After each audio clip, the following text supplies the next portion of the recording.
साथियों, बाबा साहब डॉक्टर भीमराव अम्बेडकर ने कब और कहाँ कहा था कि हम योद्धा कुल में पैदा हुए, इस पर बात करेंगे।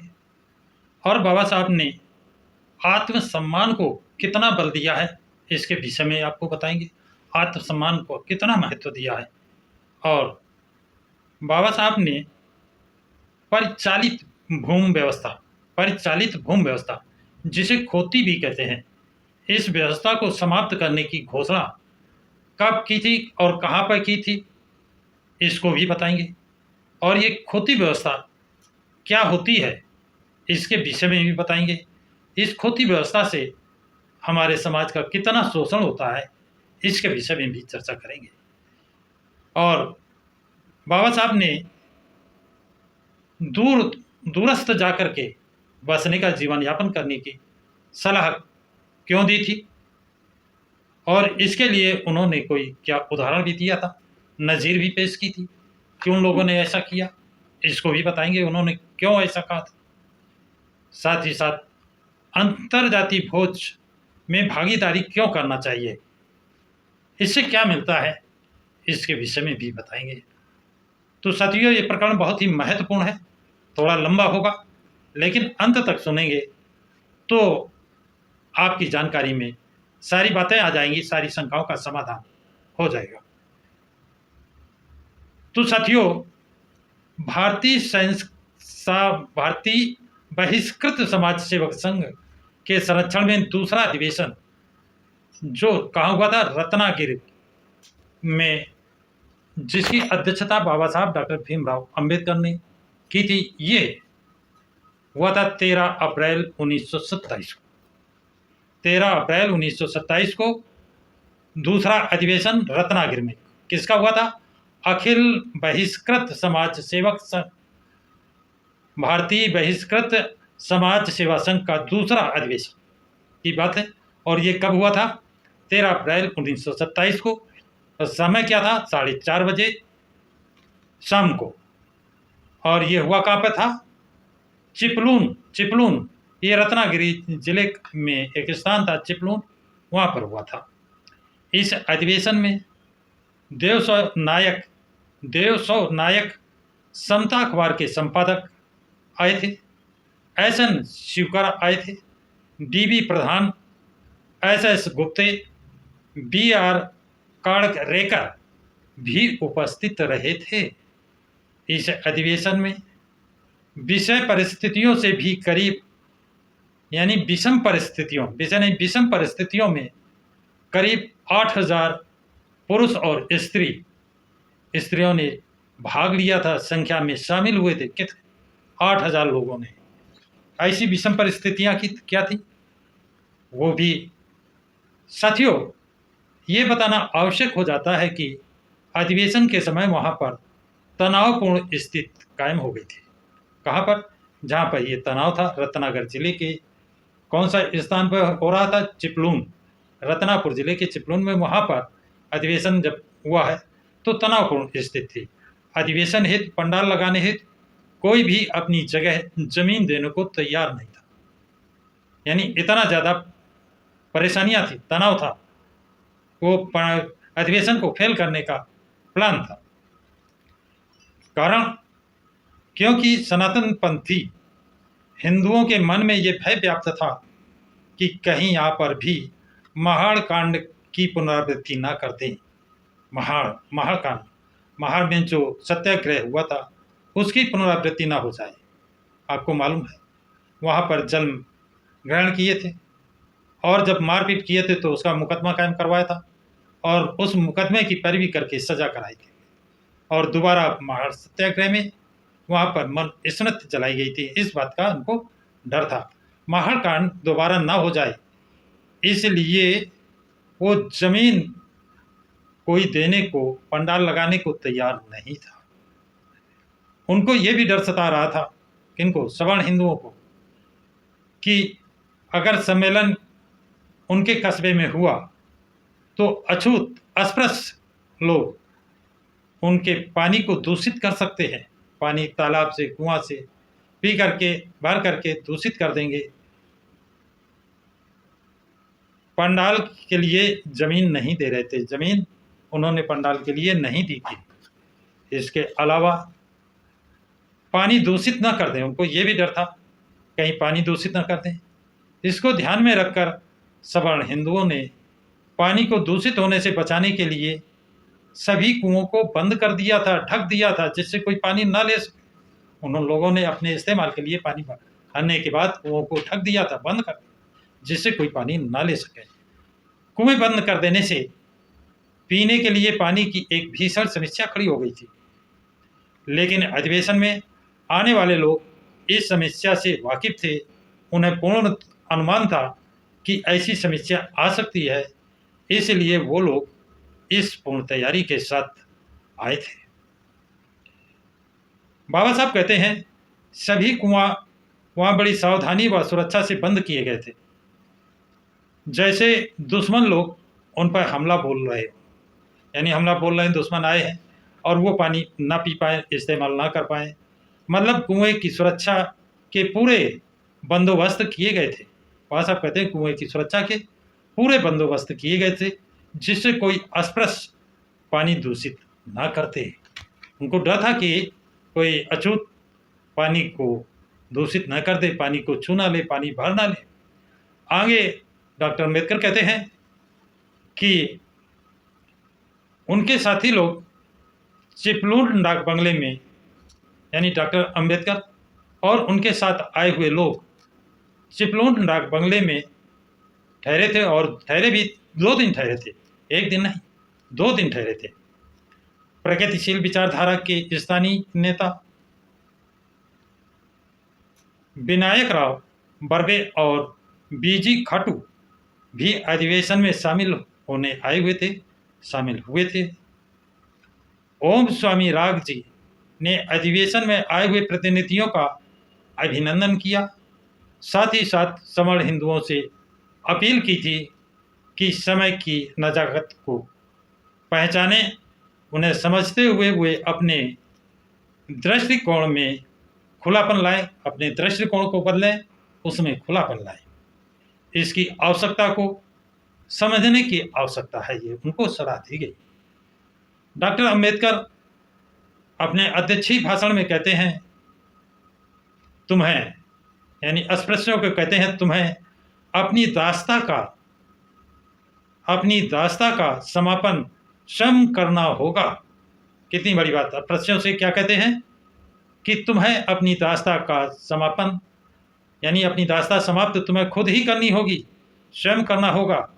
इसका कहने का तात्पर्य, अस्पृश्य लोगों, तुम्हें अपनी दास्ता यानी गुलामी से छुटकारा पाना है तो खुद ही वो प्रयत्न करने होंगे। दास्ता गुलामी से छुटकारा पाने के लिए वो प्रयत्न और उपाय तुम्हें ही करने होंगे। डॉक्टर अम्बेडकर ललकारते हुए कहते हैं और अस्पृश्यों में जोश भरते हुए कहते हैं कि अपने आत्मसम्मान को बेचकर जीना कोई जीना है? यदि आत्मसम्मान नहीं है तो कोई जीना रहा? कहते हैं आत्मसम्मान को बेचकर जीना कोई जीना है? ये कलंकित जीवन है। यदि आत्मसम्मान बेचकर जी रहे हैं तो ये कौन सा जीवन है? ये कलंकित जीवन है। इस कलंकित जीवन को त्याग कर आत्मसम्मान के साथ जीना सीखो। इस कलंकित जीवन को त्याग करके क्या आत्मसम्मान का जीवन जीना सीखो, ये कहते हैं बाबा साहब, उनको समझाते हैं। इतना ही नहीं, डॉक्टर अम्बेडकर आगे कहते हैं कि जीवित रहने के लिए आत्मसम्मान एक आवश्यक टॉनिक है। बहुत बड़ी बात कह रहे हैं, अस्पृश्यों को समझाते हैं, कहते हैं कि जीवित रहने के लिए आत्मसम्मान एक आवश्यक टॉनिक है। आत्मसम्मान है, आत्मसम्मान एक टॉनिक जैसा है। आदमी कमज़ोर हो गया है, मृत्यु शैया पे है, उसे टॉनिक दे दीजिए तो जीवित होकर खड़ा हो जाता है, जान आ जाती है। वो आत्मसम्मान है। आत्मसम्मान से जियो, ये एक टॉनिक है। बिना आत्मसम्मान के मनुष्य शून्य है, यानी मनुष्य कुछ नहीं है। बिना आत्मसम्मान अगर उसका खत्म हो गया तो मरे के समान हो गया है, शून्य हो गया है। आगे कहते हैं, बाबा साहब कहते हैं कि आत्मसम्मान पर कितना जोर दिया जाए, उसी से स्पष्ट है, बिना आत्मसम्मान यानी सेल्फ रिस्पेक्ट, बिना आत्मसम्मान, बिना सेल्फ रिस्पेक्ट व्यक्ति का व्यक्तित्व शून्य है, शून्य के समान है। अगर उसका आत्मसम्मान नहीं है, सेल्फ रिस्पेक्ट नहीं है, तो उसका जीवन शून्य है, शून्य के समान है, मतलब कुछ भी नहीं है, उसका जीवन ही व्यर्थ है। आगे कहते हैं, आत्मसम्मान के बिना इंसान खुद को बेकार, तनावग्रस्त और अवसादग्रस्त महसूस करता है। आत्मसम्मान के बिना आदमी क्या करता है? इंसान खुद को बेकार समझता है, तनावग्रस्त रहता है, अवसादग्रस्त होता है और वो हमेशा अवसाद में महसूस करता है। आगे कहते हैं, उनके रिश्ते और लक्ष्यों पर नकारात्मक प्रभाव पड़ता है। जिसका आत्मसम्मान नहीं होता है, उनके रिश्तों पर, उनके चाहे पिता पुत्र के रिश्ते हो, पिता और पुत्री के रिश्ते हो, पिता यानी पुरुष और स्त्री के रिश्ते हो, किसी भी अन्य रिश्तेदार का, चाचा मामा भांजे, इनमें रिश्तों में भी नकारात्मक प्रभाव पड़ता है, उस तरह का सम्मान नहीं रहता।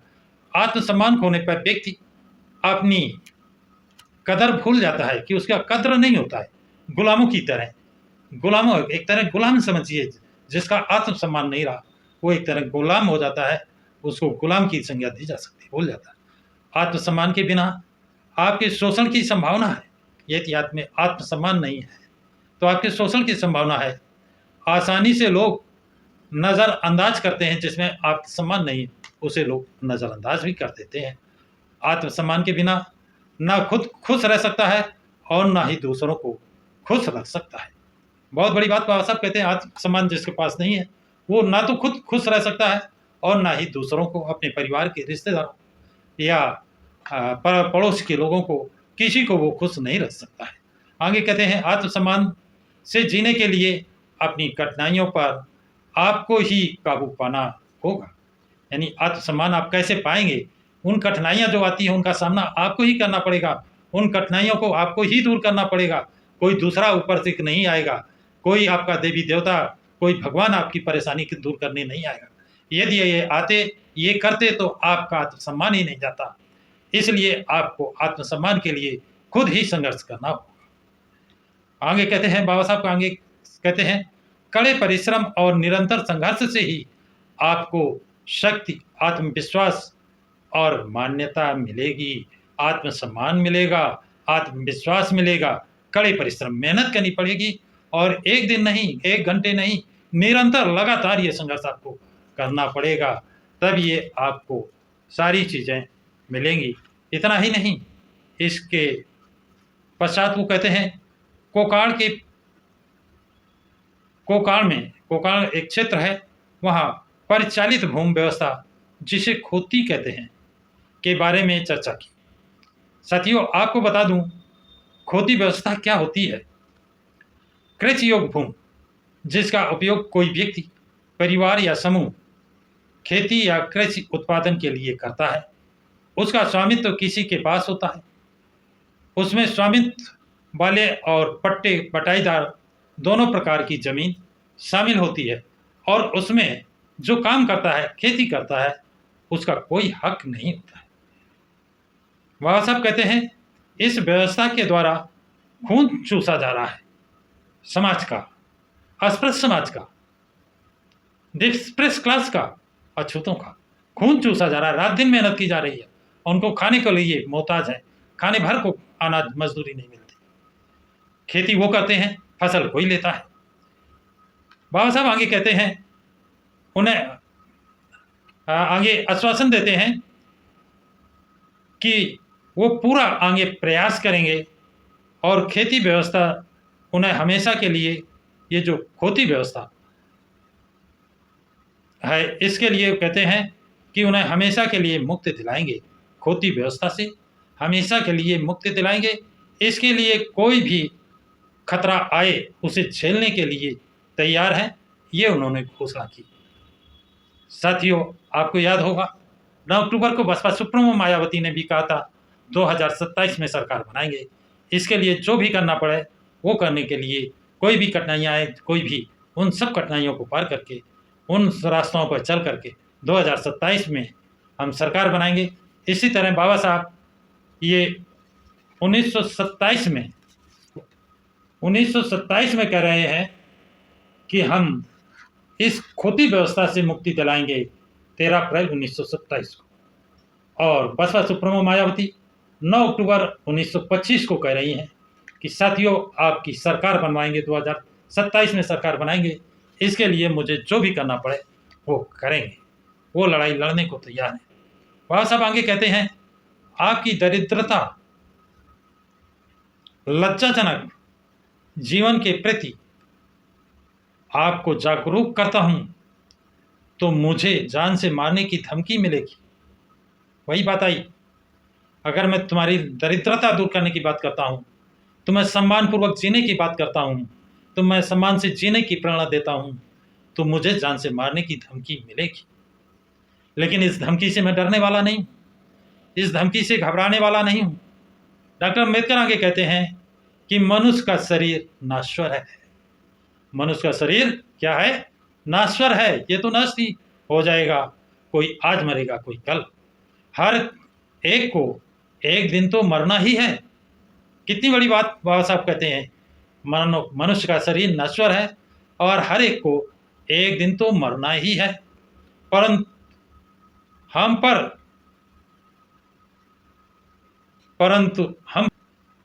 बाबा साहब कहते हैं मानव शरीर नश्वर है, हर एक को एक दिन तो मरना ही है, परंतु हम ये प्रण करते हैं, हम सब ये प्रण करें कि अपना मनुष्य जीवन सुधारने व आत्मसम्मान जैसे उत्तम आदर्शों के लिए समर्पित कर देंगे। यानी हम और आप सब प्रण कर लें, निश्चय कर लें कि अपना जीवन सुधारने के लिए, आत्मसम्मान से जीने के लिए, उत्तम आदर्शों के लिए अपना जीवन हम अर्पित समर्पित कर देंगे। मेरा जीवन चला जाए लेकिन मैं सम्मान की जिंदगी जीऊँगा, ये प्रेरणा देते हैं। डॉक्टर अम्बेडकर आगे कहते हैं हम किसी के दास नहीं हैं, हम किसी के गुलाम नहीं हैं, हम योद्धाओं के कुल से हैं। देखिए, डॉक्टर अम्बेडकर अपने अस्पृश्य समाज के लोगों को जोश भरते हुए कहते हैं कि हम किसी के गुलाम नहीं हैं। अस्पृश्य तुम किसी के गुलाम नहीं हो। अरे याद करो, हम तो योद्धाओं के कुल से। अब ये याद दिलाते हैं योद्धाओं के कुल कि 500 महासैनिकों ने 28,000 पेशवाओं की सेना को 24 घंटे के अंदर परास्त कर दिया था। यानी एक आदमी ने 56 आदमियों का नेस्तनाबूद किया था। 500 महासैनिकों ने 28,000 पेशवा सैनिकों को नेस्तनाबूद कर दिया। उस महान कुल के, उस योद्धा कुल के हम ये याद दिलाते हैं किसी शक्तिशाली व्यक्ति के लिए अपना आत्मसम्मान खोकर और बिना स्वदेश प्रेम के जीवन जीने का कोई अपमान नहीं हो सकता, कोई अपमान नहीं सह सकता, नहीं हो सकता। हम स्वाभिमानी आदमी हैं, स्वाभिमान से जीतेंगे, स्वाभिमान से जिएंगे। इसके लिए जो भी संघर्ष करना पड़ेगा वो संघर्ष हम करेंगे। तो बाबा साहब ये भी कहते हैं ऐसे स्वदेश प्रेम और आत्मसम्मान से जीने के लिए इससे बड़ा कोई अपमान नहीं हो सकता। जो सम्मान खो करके और जी रहा है, इससे बड़ा उसका अपमान क्या हो सकता है। डॉक्टर अम्बेडकर ने सुझाव दिया क्यों ना हमारे लोग पलायन कर किसी अच्छे व दूरस्थ स्थान पर जाकर बस जाए, यानी दूर चले जाए, दूसरे प्रदेशों में चले जाएं, वहाँ जाकर बस जाएं। ये सवर्ण हिंदुओं व हिंदू जागीरदारों व जमींदारों के अत्याचारों से बचने का एक उपाय हो सकता है। ये हिंदुओं से बचने का, जमींदारों से बचने का और जागीरदारों से, सभी से बचने का एक उपाय भी हो सकता है। उन्होंने कहा कि वे सिंध व इंदौर राज्यों में कुछ कृषि भूमि लेने का प्रयास करेंगे। यानी सिंध में और इंदौर राज्यों में बाबा साहब कह रहे हैं हम कुछ ज़मीन लेने का प्रयास करेंगे। उन्होंने अपने पड़ोसी मुसलमानों का उदाहरण देते हुए बताया, यानी उनके पड़ोस में जो मुसलमान रहते थे उनका उदाहरण देते हुए कहते हैं वे लोग अफ्रीका देश जाकर बस गए। वो यहाँ से कहाँ चले गए? अफ्रीका देश जाकर बस गए, वहाँ रहने लगे और पैसा कमाकर वह धनाढ़ बनकर कोकण में वापस आ गए और अफ्रीका में धन कमा करके, विदेश में धन कमा करके वो वापस आए और कहाँ बस गए? कोकण में बस गए। संभवतः पलायन व और कहीं जा बसने का विचार उनके मन में तब आया। उनके बाहर जाकर बसने का विचार कहते हैं कब आया? उनके विचार तब आया जब वे दूसरे पार्षदों के साथ शक्कर बांध का परीक्षण करने सिंध गए थे। कहा क्या परीक्षण करने? शक्कर बांध का परीक्षण करने सिंध गए थे। तब उनको बाहर जाकर बसने की, धन कमाने की उनके अंदर ये योजना आई थी, जिसके अंतर्गत हजारों एकड़ रेगिस्तान की भूमि को उपजाऊ कृषि क्षेत्र में विकसित करने की आशा थी। इसी प्रकार इंदौर के महाराजा के साथ उनका नया अनुबंध हुआ था, इसलिए उनमें शायद ये आशा जगी थी कि महाराजा से अछूतों के लिए कुछ भूमि लेने में सफल होंगे। श्री विनायक पर्वे ने रात्रि भोज के लिए डॉक्टर अंबेडकर को सब प्रेम आमंत्रित किया था। इस भोज में इस मान्यता के साथ सम्मिलित हुए कि किसी को भी ऐसे अंतर्जातीय भोज में भागीदार बनना चाहिए, कि संबंध कि सभी को ऐसे अंतर्जातीय भोज में शामिल होना चाहिए, भागीदार बनना चाहिए। क्यों? इसलिए नहीं कि अगर कोई ब्राह्मणों के साथ भोजन कर लेगा तो उसके लिए स्वर्ग के द्वार खुल जाएंगे। कितनी बड़ी बात कहते हैं। इसलिए नहीं सब भोजन अंतर्जातीय भोजन में शामिल होना चाहिए। कोई ब्राह्मणों के साथ भोजन कर लेगा तो उसके लिए स्वर्ग के द्वार खुल जाएंगे, बल्कि ऐसा करना इसलिए उत्तम है, कहते हैं बल्कि ऐसा करना इसलिए उत्तम है क्योंकि ऐसे भोजों से सामाजिक मेल जोल बनता है। स्वर्ग के दरवाजे नहीं खुलेंगे बल्कि सामाजिक मेल जोल बनता है, आपसी संबंधों में समरसता आती है और समानता के सिद्धांत को बढ़ावा मिलता है। तो साथियों, ये जानकारी आपको कैसी लगी कमेंट बॉक्स में कमेंट जरूर लिखें। सभी साथियों को जय भीम, जय भारत, जय संविधान।